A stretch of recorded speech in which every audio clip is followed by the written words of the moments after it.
All right, another junior Mm-hmm. here at Waverly.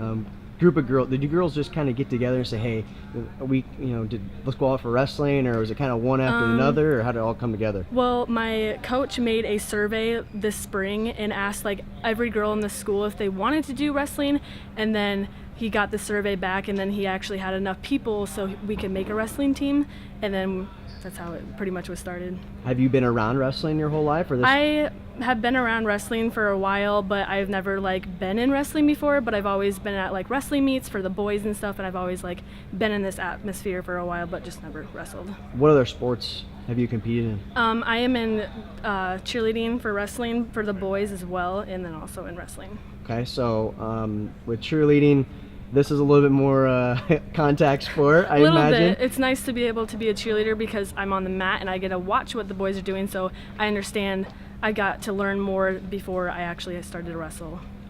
Since practice has started, what have you learned maybe about yourself, or what's the sport done for you so far? I mean, This sport has like really influenced me to push myself to do better, and like I've never found a sport that I've like really been passionate about. In this sport, like I'm really passionate about, and I like it a lot, and I've learned that I'm actually a lot stronger than I thought I was. So it's really interesting to learn a lot about your body and how your body works.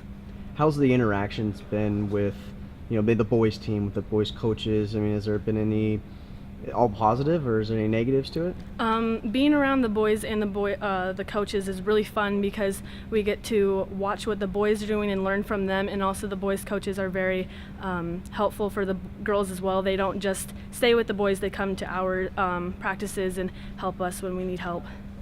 So this tournament is seen by a lot of people outside of this as a big step for girls wrestling. It's bigger than one tournament. It's bigger than one girl, one individual. How do you look at this tournament as a participant and just girls wrestling in general? I look at this tournament as something to learn from. I'm not going to be mad at myself or like disappointed in myself if I don't do as well as I thought I was going to do. I think this is like, since it's the first ever year of having girls state, it's just like a fresh start. It's like being able to just have something to look forward to, but also it's new, so nobody needs to really have any expectations of it.